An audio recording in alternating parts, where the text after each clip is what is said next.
Hey, and welcome to the show today. You're listening to Zensensa.com, Feel Your Heart podcast. And we have another really great show for you today. Today we have Wendi on the show, and she's trained in family and couples therapy. She works with couples on a wide range of relationship issues. She's currently pursuing a postgraduate certificate in sex therapy, and today we'll be discussing sexual issues and how to overcome them. This podcast is made by Zensensa.com, the leading relationship institute for relationship skills and courses based on science made practical. To get the 1-hour free webinar that will give you the key skills to get a safe, intimate, and passionate relationship, just go to Zensensa.com and sign up. The link is in the description below. Don't forget to subscribe to this channel and leave a review. It really helps me keep the positive energy going to make more podcasts. Let's head over and speak to Wendi. So thank you, Wendi. I really want to welcome you on the podcast and also for making the time to speak to us today.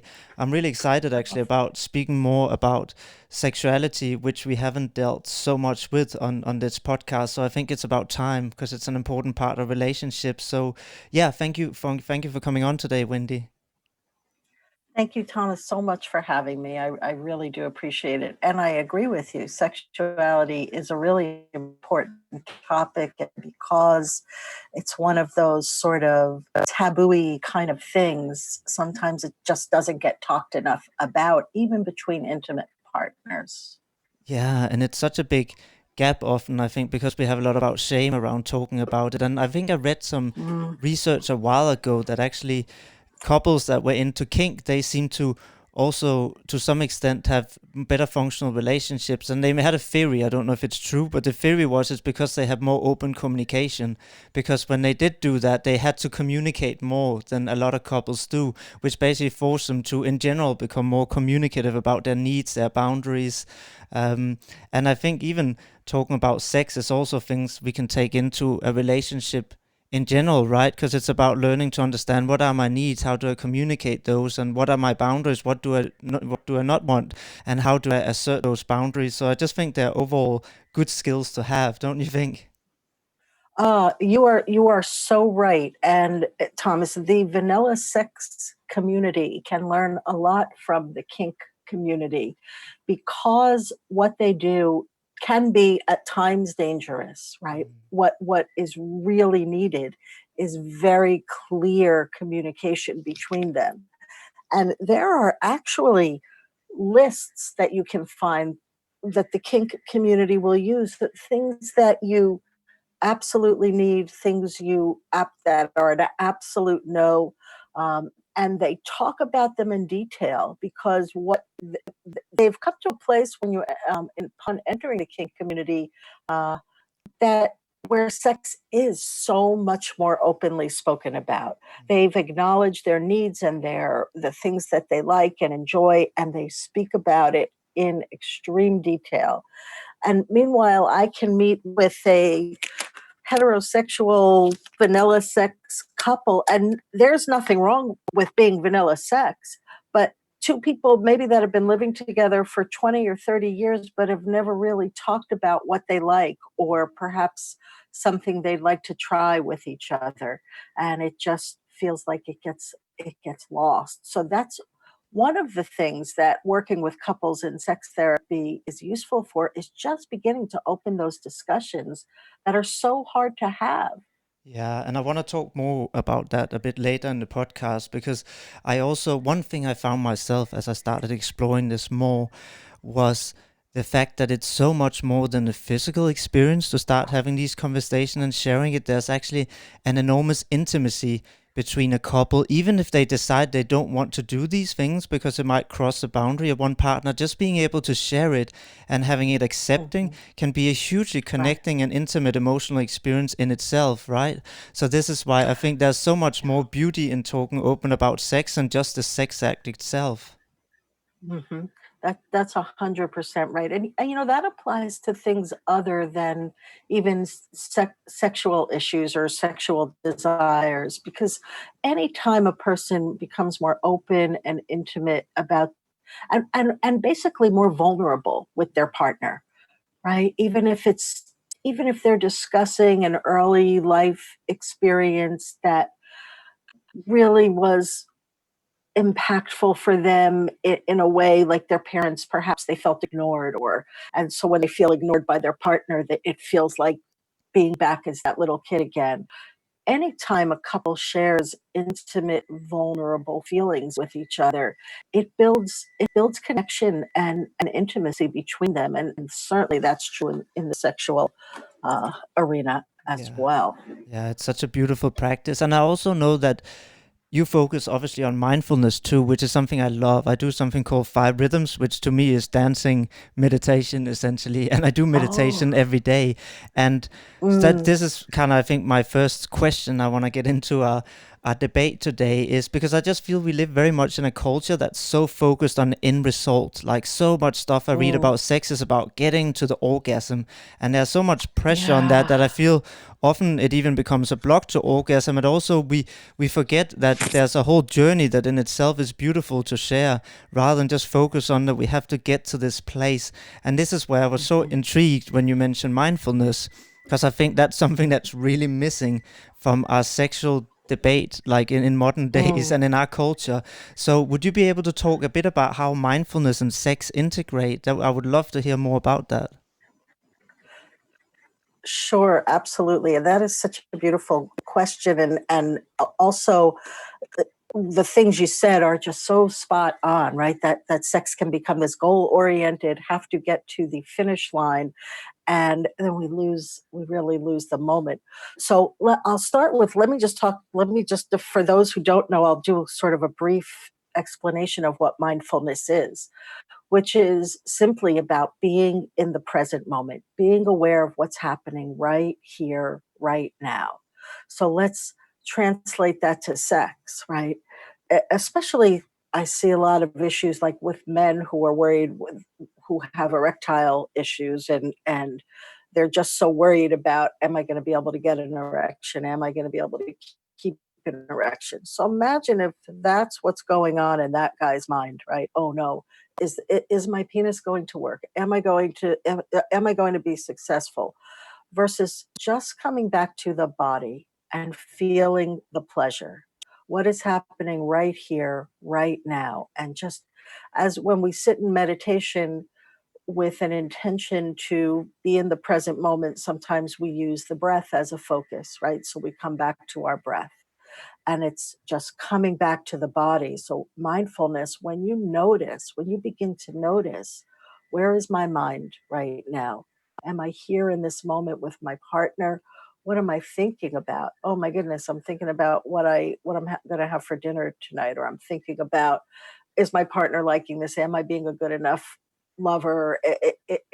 Is my penis going to work? Does he, she, are they enjoying it, or is there something wrong with what I'm doing? Right?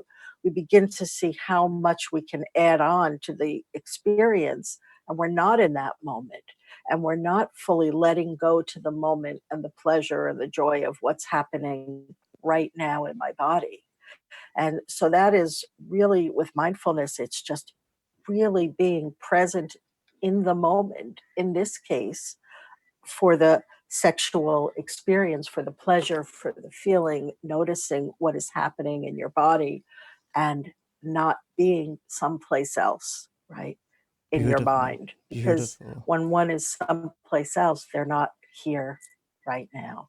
Yeah, and I think I guess, and this is what I learned actually through my dance, which also applies to sex, is when I dance, first I was self-conscious and I was kind of dancing with an outwardly focus on other people and how they saw me. And then I realized, therefore, Mm, I wasn't enjoying my own experience because I wasn't present with self, and I had the same in sex. Then I learned to be present with self, but I forgot a bit that it's about relating to the other and sensing them too. And then there's this beautiful mm, balance where you can be both present with self and also sense the person you're with. And I think that's that mm, beautiful sweet spot of presence. And it takes a lot of practice and it's not easy and we don't always get it mm, right. But yeah, I think mhm, it's a beautiful practice to have, which really is, like you said, about presence in this moment, because the fear of performance anxiety, for example, is very much a fear based on the future, right? Projecting into the future, I won't be mhm, able to do this. And I think one thing I can say to, if we have male listeners out there, that helped me a lot was to realize, especially if people have erectile, you know, issues is the fact that Mhm. you can give a woman wonderful sexual experiences without ever getting hard, and that alone took so Yes. much pressure. Actually, some of the best experiences doesn't even involve your penis. So that can Yes. alone take a Yes. lot of pressure of men to thinking that, oh, if I don't get hard, it's all gonna be horrible. She's not gonna like me. It's simply Mhm. not true. You can give, like I said, wonderful experiences without ever using that, and therefore, that's just good to remind ourselves sometimes as men. I think when we put so much pressure on ourselves for this. Yeah, that is so true, and that is actually something that we work to do in the sessions, is to expand someone's sexual menu. And really, if a couple comes in with the man having erectile dysfunction, whether it's a heterosexual couple or a homosexual couple, one of the first things you do is take anything that is needing to have a hard penis, whether it's penetrative sex or anything else, off the table, and just help them to expand their sexual menu so that they find other ways to create pleasure. And as you said, there are so many ways to create pleasure that don't involve a hard penis.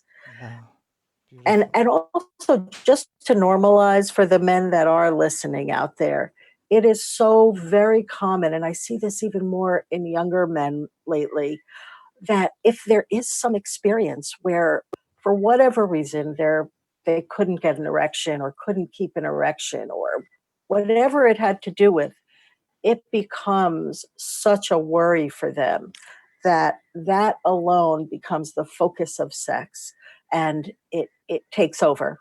It becomes an out of control monster itself, and they forget to just be present in the moment.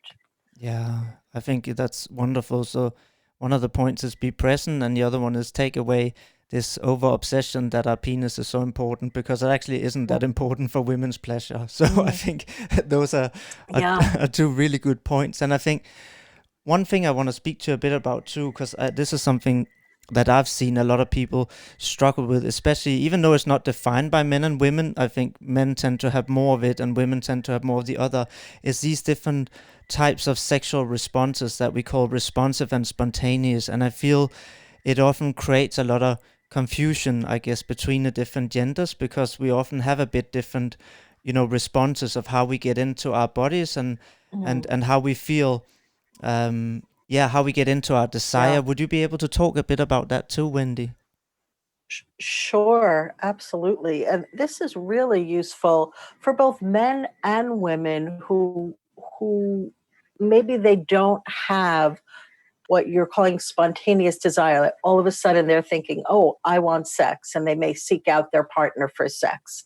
And I'll be a little sexist as I talk about this, because it's not nearly always this way. A lot of times I see couples, when they're heterosexual couples, and the woman is saying, "I want sex more than he does," and so it's not always the man that wants sex more. But for sake of an example, let's take a heterosexual couple where the man wants sex, he has desire, he feels horny, seeks out his partner for sex, and she just says, "I'm not in the mood," right? And this is where the concept of willingness can come in. And it's often the case for women. Women, it's been shown in studies, can lose long-term relationships, so they don't spontaneously feel like aroused and like they want to have sex. Not all women by any means, but some women this definitely happens for. So the idea of responsive desire is that if you have willingness and you can begin to engage, okay, I'm not really in the mood, but I can be willing to, then all of a sudden it starts to feel good. And you're like, "Oh, yeah, this is why I liked having sex in the past," right? And desire comes in. It may come in secondary to beginning to touch each other, but it can come in. And for some couples, just the idea, very simple idea, it's I wish I had thought of it, but it comes from research from Canada, just the idea of willingness for for beginning to engage in the sexual act, and then desire follows. Yeah, I think that's so important to keep in mind. And also this idea that sex doesn't start when we are horny or when we are in the bedroom, which I think is often, Mm. and I meet a lot of men who have this idea that, oh, like you said, they feel horny or now they're in the bedroom and they start escalating and then they don't understand, they don't get the response that they want. That, a lot of this has to do with also building up anticipation, which start way before you maybe even meet even. It can start a Hmm. week before, it can start during the day while you're at work, of slowly building up an anticipation of what might happen later, rather than think that we are able to just switch off from the kids, from the work, from all these day-to-day stresses that we have, and just suddenly feel desire. And I think especially women, I think, are a bit more sensitive to these different stress factors that can shut down their desire, which is something we'll talk about in a minute. And and therefore, yeah, I think it's just important, I think, to keep in mind that it's a process that starts long before you even get to that space. Mm. I agree with you 100%. And even to build on that more, it's really everything that happens between a couple, even if it's not the week before and you have a date coming up, or it's not the day of, but how are we getting along and how are we treating each other? Because I've had some couples come in and there's just so much conflict in the relationship. And when I ask the question, well, how does this impact your sex life? Very often it's like, well, who feels like having sex when we're having these arguments all the time? And so even or a husband, for example, and again, I'm being sexist here, but the sort of stereotype of the woman being more emotionally open and needing more emotional connection. Talk to me, see how my day was, show me you love me and care about me on just on a daily basis. Bring me a cup of tea when I didn't ask you for one, or a cup of coffee, and I know that you care about me. And and it makes me feel warmer towards you. I feel like I matter to you. You listen to me, you hear me, you talk to me, both ways. And men don't always need that, but it's not that men don't need to feel close to their partner. One of the disconnects I see is that oftentimes men will tell me, well, that is how I feel close to my partner, through touch. That is how I feel the love from them, is through touch. That sex is really so much less about when you really drill down, about the physical pleasure, not that it's not there, but that's how they know they're loved. And so helping a couple to understand that there's different meanings for them in sex, and that each one has different needs, is can also be very important, just as you were saying and describing. I really like that point you mentioned about touch, and how men often feel loved through that, because I also think, and it's important to look about through this through a cultural lens too, that we live in a culture where there's a lot of shame for men about touching each other, meaning I think in Mhm. general men in the Western culture are really touch deprived, while for women it's obviously acceptable. Their female friends, they can touch each other, they can hold hands, they can often do much more touch, they can massage each other. Yes. You don't see men doing that, meaning I think women's needs for touch are more fulfilled in general, while men are so Hmm. deprived that they mainly only get touch through, sexual, through a sexual experience, which is why I think you're right that very often, and I found this myself, there's as I started getting more touch and I started healing my relationships with other men so we could hug each other properly, give each other friendly Hmm. touch and not be so anxious about that, then Hmm. I also become much more relaxed around sex because suddenly that need was already now fulfilled and didn't have to be fulfilled through sex alone. Oh, that's so interesting. So I've Thank you for sharing that. Yeah, I just really Yeah. feel that men, we need to do a lot of healing with each other too, because we have this very dysfunctional relationship around touch where we Yeah. shame it so much if men touch each other, and Hmm. define each other, categorize each other, etc., rather than just realize it's part of the human experience and it doesn't Hmm. have to be sexual to touch each other. It can also just be Hmm. touch. Yeah, that's so true and so beautifully said, and so courageous of you to share that, openly, as you just did. And that also expands not only with touch, but also with helping men to recognize that it's okay to express their emotional feelings that are not tough, or rough, that they can feel sadness, and they can feel fear, and they can feel worry, and to help them to be able to do that with their partner, as we talked about earlier, builds intimacy. It builds the feeling of emotional connection. Their partner feels more connected to them. And some men come in and they're like so puffed up and tough, and I'm not gonna, and it's easy to be have all those tough emotions, especially anger. And it really is. And they say, no, oh, those feelings, those are for sissies. But it is the hardest thing. It is so much harder to allow that softness and that vulnerability than it is to just be tough and feel the anger. And by the way, that's another really important place for mindful awareness, right? Because when you can move past the anger and really open to it and see what's underneath it and unpack that anger and really sit with what's happening, just knowing, well, okay, open to the anger. If anger's here, open to the anger. And often when you give that space, you can really see what's underneath it. And it's the softer, well, I'm afraid. She's angry with me and I'm afraid of loss, or, people left me in my past and I'm afraid that she'll leave me. And to help men be able to, as you said, heal their relationship with touch and recognize they have the same needs as women, Mm. and be able to open more emotionally as well. Oh, that's beautiful. And I love that because you're right. We have these stereotypical ways that we live in that is not really creating, functional and flourishing relationships because you're right. We often, men think they have to be tough. I actually had a man ask me, he said, if you could give me one sex tip, what would it be? And I said, Mm. accept that you don't have to know it all.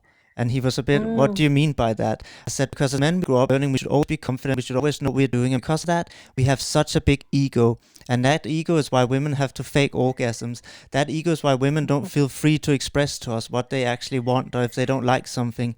And I said, if we can instead accept that actually we don't have to know it all, and actually every woman is different, so it's totally okay to not know. What we do have to be is be open and curious and accepting, so she can express and we can explore together, and she feels comfortable being open with us of what works and what doesn't work, and that we're willing and we don't think there's something wrong with us because she wants to use a toy. We realize that doesn't mean that there's anything defect or we're not good enough. So this idea Mm. again that we learn as men, we have to have it all together, we have to know it all, fix it all, and always be confident is simply not true. So I said, just accept that you don't have to know it all.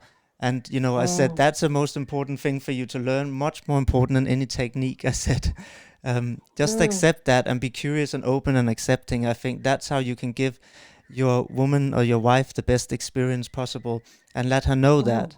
Um, so yeah, Yeah, that's a really good answer. That was a really good answer.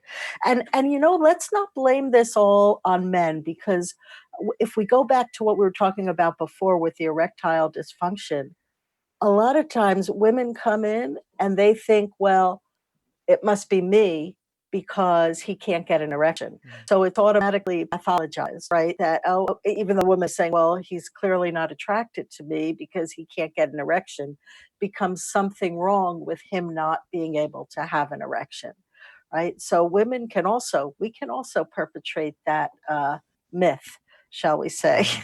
that men have to have it all together and know everything. That is so true, and a really good point too. And I think it's good even in the beginning of a relationship to just play this out and talk about these things too. We talked about communication and say, you're a new Hmm. person to me, so actually I know nothing, and I'm here to learn, and I'm Hmm. curious, and I want to do that with you.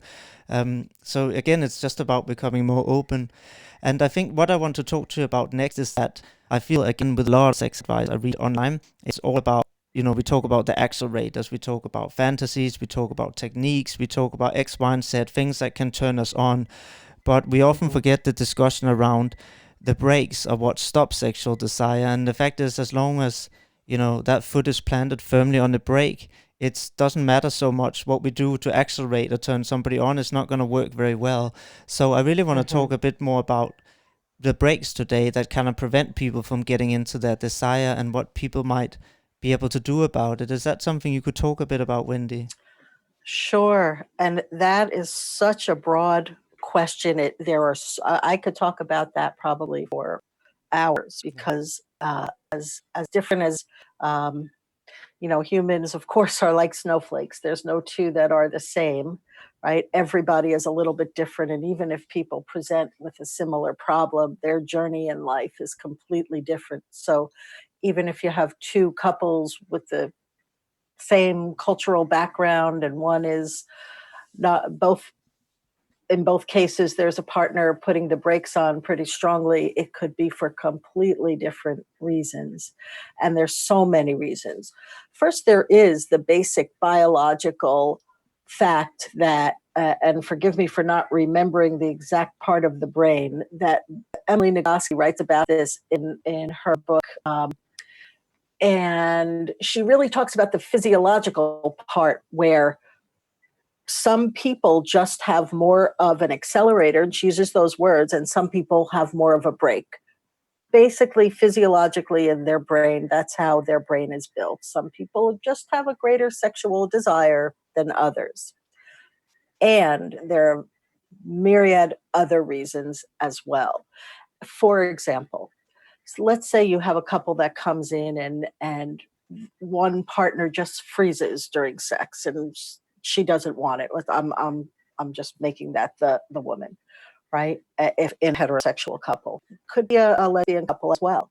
And let's find out, well, what goes on. Why is it that when your body starts reacting and feeling sexual, that you shut down and you don't want to do it? You do put the brakes on, or you put the brakes on before we ever get there. And that's when we really learn a lot, when we begin to explore a whole sexual history.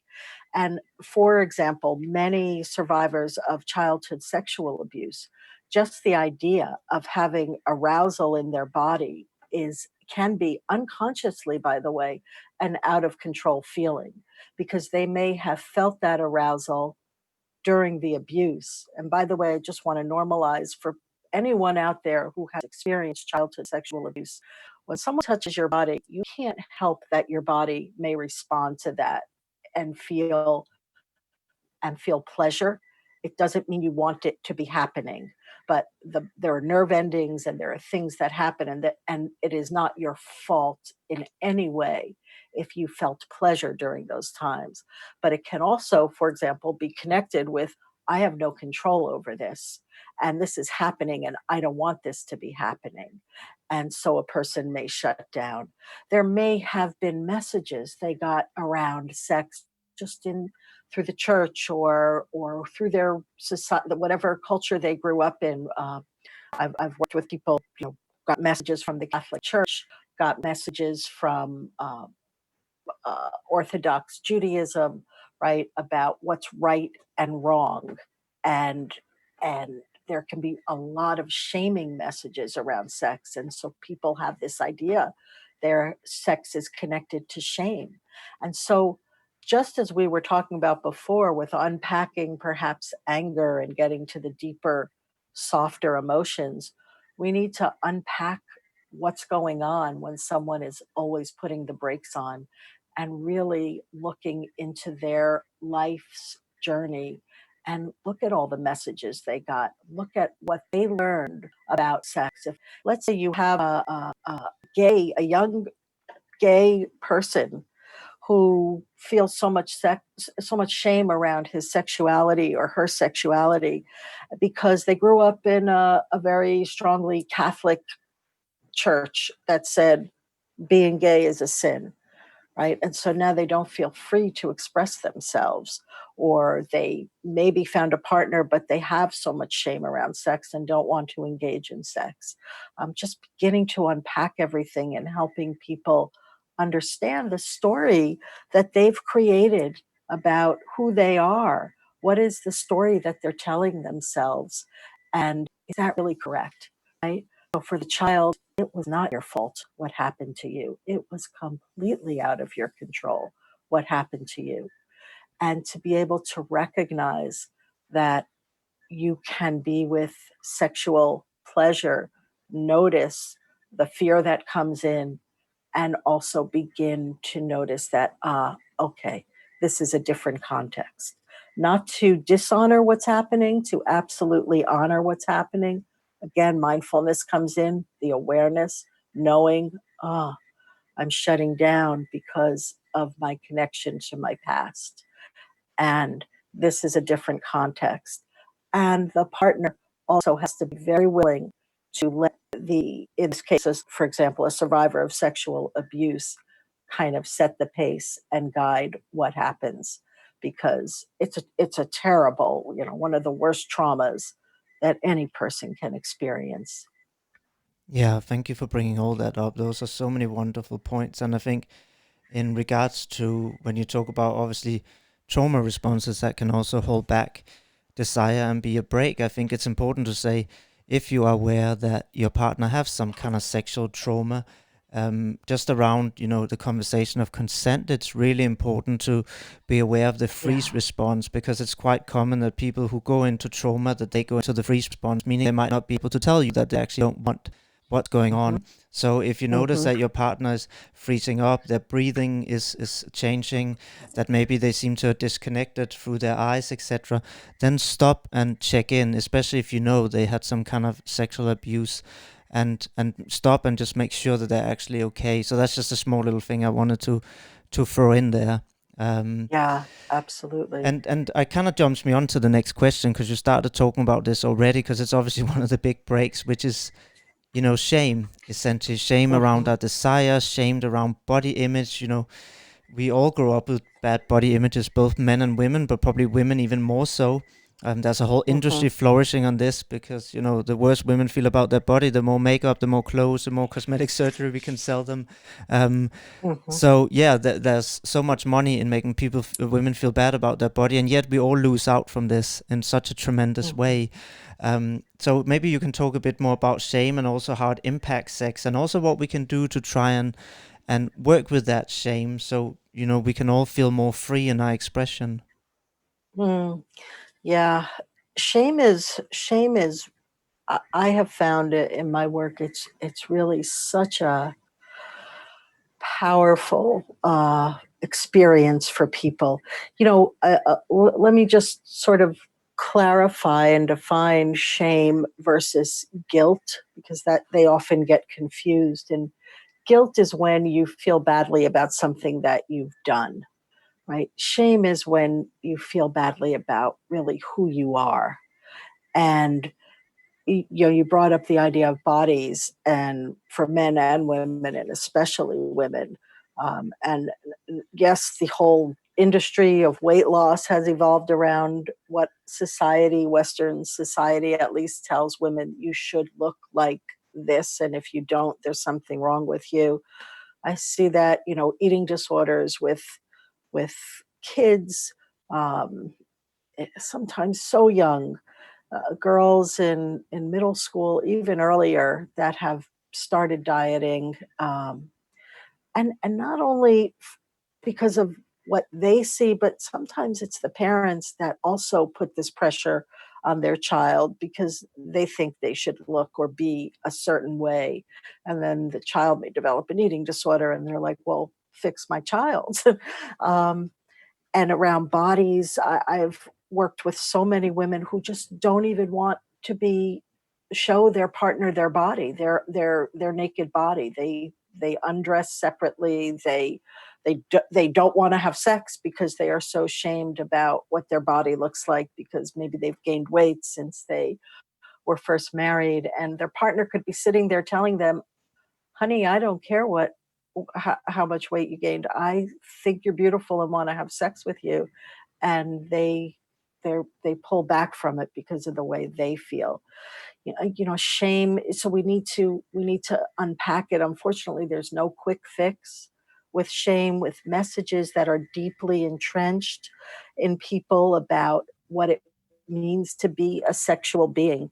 And that's part of the whole sexual history that I take with clients. We unpack all of that, all of those messages. And sometimes just being able to connect, oh, yes, that's why I feel that way. That's the story I've always told myself about what it means to be a sexual being. Or, you can't be overweight. Overweight is unattractive, and um, my mother always told me that always told me that you look fat, or you need to go on a diet, or there were there was disapproval from both of my parents, or the messages I got from kids in school who teased me for being overweight.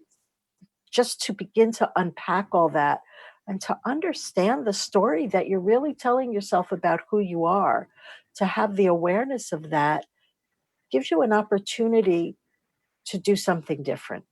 And again, every time I say awareness, that comes back to mindfulness.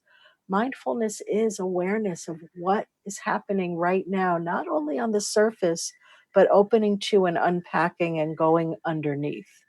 And by the way, I just want to add one thing to the idea of mindfulness, because it's been said, this is not my saying, but that mindfulness is like a bird with two wings. And one wing is the awareness itself, and the other wing is that kindness and compassion and tenderness we bring to whatever is being known. And the bird needs both wings to fly. So that when you notice, oh, there's so much shame here, what am I telling myself? At the same time, to bring compassion to that feeling rather than to beat yourself up. Think about the difference that it is. Imagine yourself as a dear friend, right? If they said, oh, I'm feeling so bad about my body, would you say to them, yeah, you're so fat, you look gross, how could you possibly let yourself get to this point, right? Probably not. You'd say, oh, that's really hard for you, I'm so sorry that you're having that experience, it's tough to be sitting with that.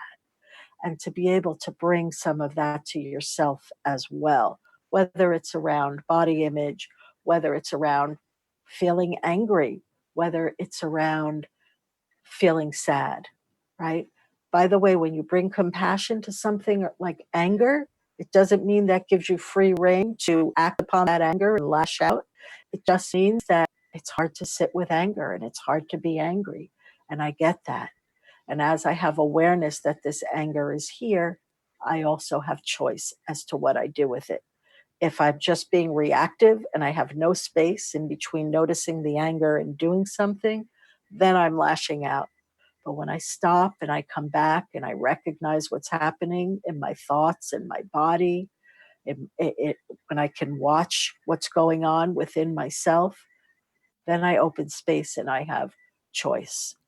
And whether we're talking about anger or unpacking shame, awareness of our experience and being present and noticing is so helpful to connect us to our inner experience. And that takes the courage of vulnerability and being able to open to it and say, oh boy, this is what's here. And usually down, when you really drill down beyond all the other feelings, there's all those soft, vulnerable experience that a person holds.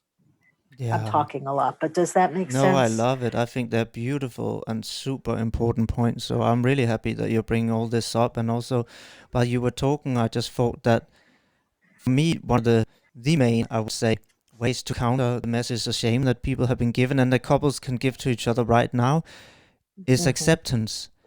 acceptance. And I think very often what I hear couples have resistance to this idea of acceptance. They will say that, oh, but I don't necessarily want to give him everything he wants. I don't want to give her everything she wants. And I think it's important to understand accepting something is not the same as having an obligation to giving your partner what they want. They're two completely different things.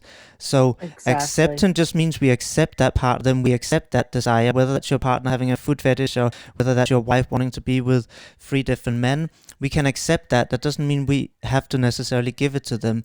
But just the Mm-hmm. acceptance alone take away the shame that they might, or will start help dissolving the shame they have. And the beautiful thing too is not only is it an intimate experience, it will also open up your partner much more to you and make them much more willing to share things that you can do. And maybe some of these things you don't want to do in real life, you can play around Mm-hmm. with in fantasy. That's something Mm-hmm. that I have used a lot, things that might cross my boundaries that I know that turn my partner on, but then I will just use it as stories. I will tell her good stories that will turn her on, and that's wonderful. So we can use these different ways, even if they make you uncomfortable, and just keep reminding, especially I know men with a lot of ego gets upset. Just remember, it's not about you. It's not because you're not good enough. It's just because they have a desire for whatever reason within them. And yeah, I really think one of the main ways we can counter the shame is to give our partner that acceptance of whatever their desire might be. And this kind of brings me on actually to the next question, which is how couples can then start exploring what their turn-ons actually are. If there's some couples sitting out there thinking, yeah, we want to, learn more about each other and what we can do, where do they start? What do they do? Yeah, that is one thing that happens in the sex therapy environment. And as we talked about, right at the beginning of this discussion, the kink couples that are more open and with each other, or kink, maybe more than a couple, but that is one place where one of the things that happens in the sexual therapy experience is that we begin to bring these things out in the open. But couples don't need to come to sex therapy to do that. The great thing is, where you are with your partner every single day, you have every opportunity to talk to them. I think a lot of times acknowledging there's discomfort here. Sometimes I'll ask a question of someone and they'll say, that's it's hard for me to talk about. Okay, if you don't want to talk about it, you don't have to, but let's talk about what it would mean to talk about it, or what's hard about talking about it.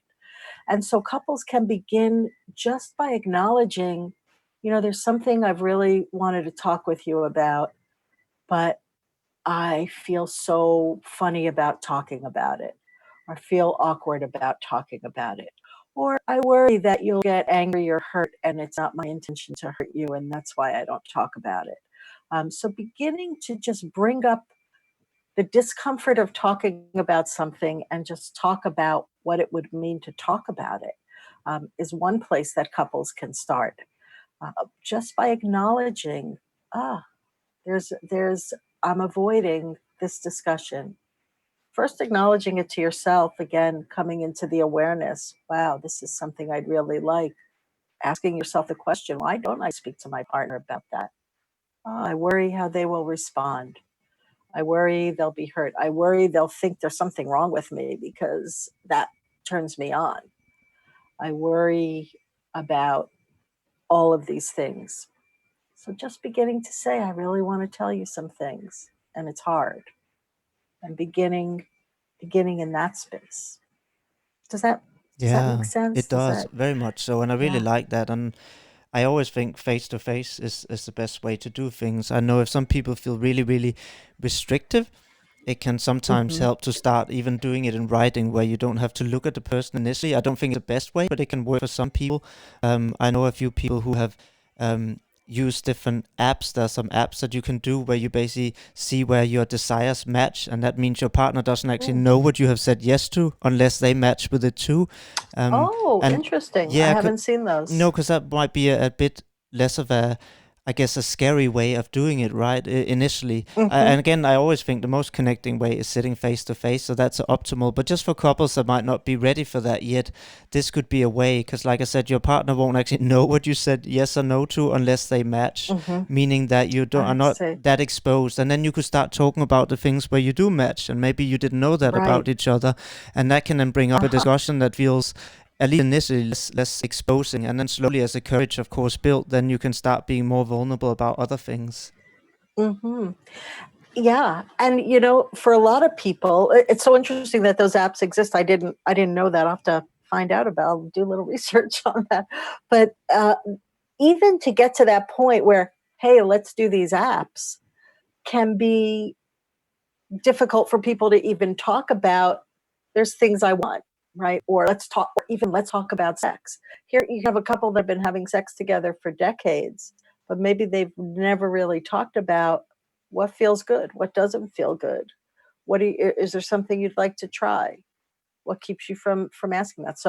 So there's that whole piece of just broaching the subject to begin with, to even get to the apps. And Yeah. and it's available, hopefully, Yeah, between the two thank you for putting between that two out people. there, because you are right. It is a Yeah. challenging topic, and it takes some courage to get started on it. And I think, yeah, on that topic, I also want to jump into the fact that I feel sex is very much, again, we talked a lot about intimacy, but normally the discussion is very much about this physical experience that we have together. And I think we often forget that we always have sex to feel something, even in the most casual encounter. We want to feel Hmm. something, whether it's feel desired, loved, powerful, whatever it might be. We want to feel something. And I found a Hmm. tremendous value in starting to understand what these emotions, core emotions are. That has really helped me a lot, to kind of get what Mm. are these core emotions that turns me on, and why is that, and be able to use that and also express that to my partner, because that kind of helps with the dynamics. Is there a way that people Hmm. can sit down and start, exploring this? Hmm. Is there a way that they can sit down and explore If specifically? Yeah, more what the Just, emotional sides are, like what they want to feel, rather than just talking about, I want to have this okay, physical experience, I want to try this, right, etc. yeah. So that really is a very beautiful thought, right? That when I'm having sex with you, it's yes, the physical part is nice, but I really want to feel loved and connected. I want to feel. Is that? Am I just to clarify? Is that what you're meaning? Yeah, Something like that? exactly, because we all have Yeah. different things. Like, for example, like for me, it's different, to be honest. There's different things. I want to feel connected, but also sometimes I want to feel powerful. We have different emotions, right? And different Ah. motivations of why we have sex. And kind of understanding these can be really good, because they help shape the dynamics, right? Of I Uh-huh. guess what you do, and sex look different depending on what you want to feel too, right? Mhm, mhm. So that would be a really wonderful discussion, for example, for couples to be able to have, right? When I'm with you, I wanna feel connected. Sometimes it's just about holding each other. Uh, and if we don't feel like having an orgasm that night, that can be okay. We can just feel, I just need to feel this connection, or I want to feel powerful. And how does that happen for you? And I'm not asking you to respond to that on your podcast, but how does that happen for you? How do you feel powerful in a sexual encounter, and having your partner open to hearing that? I think that's all about what we were talking about before. Maybe you need her to respond by saying certain things to you. Maybe you need her to respond by allowing you to take charge, or whatever it is. And that it may or may not have to include orgasm, or it may or may not include uh, certain sexual acts, but it may be more about how it goes between you, how the dynamic, how the interaction goes. Maybe it's just how you talk to each other, how she talks to you, how you she responds to you. But being able to have that open up and share that this is something that brings you joy or brings you pleasure, is so important. Agreed. And that all happens as couples begin to open up and talk about what their desires are, what their fantasies are, what their yearnings are. I think what I hear you also saying in this question is, what are your yearnings underneath? Yeah. And it brings me back to something we talked about earlier, that men who really truly feel loved by their partner during sex, they're just yearning to feel loved. Yeah. And when a woman generally hears that, it's like, "Oh, I didn't know that. I thought all you wanted was like sex, sex, sex." And it can really soften things. Yeah, I think that's beautiful. And also, I think, one thing and this is probably too big for today, maybe we can talk about it another time, but I feel Mhm. also in sex is actually an amazing, beautiful healing property for a lot of our wounds. And this is where I like the idea of getting really clear about what is it actually emotionally that we want to express. So, for example, maybe for a man who's been bullied when he was little, for him to be able to feel powerful through sex is something that can be really healing for him, and Mhm. to be able to have Mhm. that experience. But of course, that again require, like you mentioned earlier, that self-reflection, self-awareness, and questioning what is it that makes me, turns me on in sex, and what is it that causes me to have this strong desire with these particular things. And when we can do that, it can Mm-hmm. actually become hugely healing, I found, to then engage in exploration of those emotions and those wounds, and Mm. express that also through our sexuality. Absolutely. Absolutely. And, uh, you know, that what you just said, for example, a man who was bullied and wants to feel powerful during sex, right? It is a way that he um, overcomes that feeling of disempowerment as a child, right? And in this case, it gets expressed sexually. Doesn't mean there's anything wrong with him, because that's what turns him on, and it doesn't mean that will change, that that's what turns him on. The sexual template can get imprinted early, right? So this is, I'm overcoming that feeling of being disempowered, and in sex it's a way that I can feel powerful, and that really turns me on. And it can be, as I think what you were saying is, it's reparative. It can be reparative to have that feeling, and in a healthy now context of sexuality that's fully consensual, right? Which obviously makes any is what is needed for a sexual experience to be healthy. It needs to be consensual.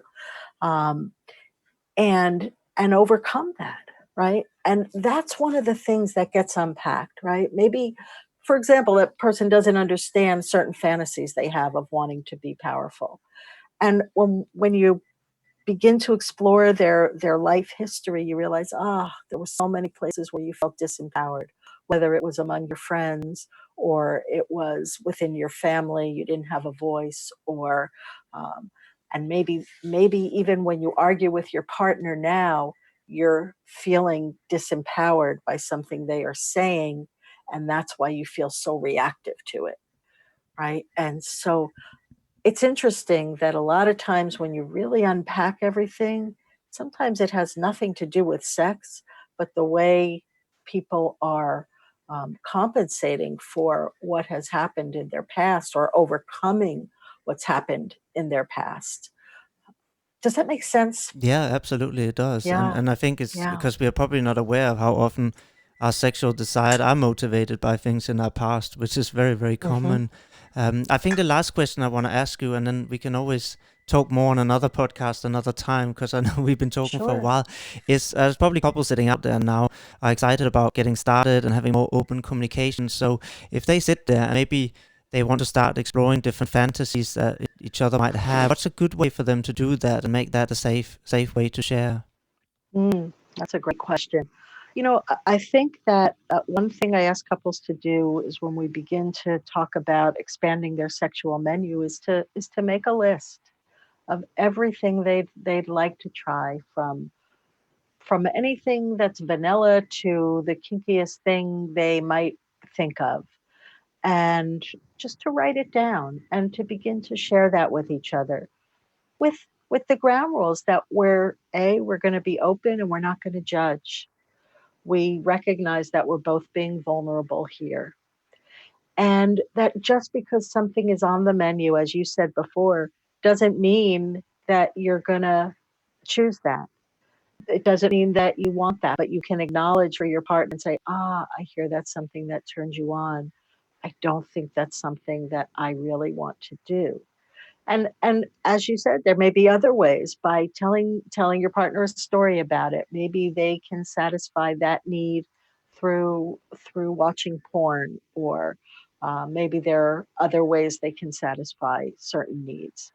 But to make sure that everything is consensual, to be non-judgmental towards each other, and to recognize that it's a really courageous thing to allow yourself to be vulnerable with your partner, and it's not easy, and to bring compassion to that feeling of difficulty.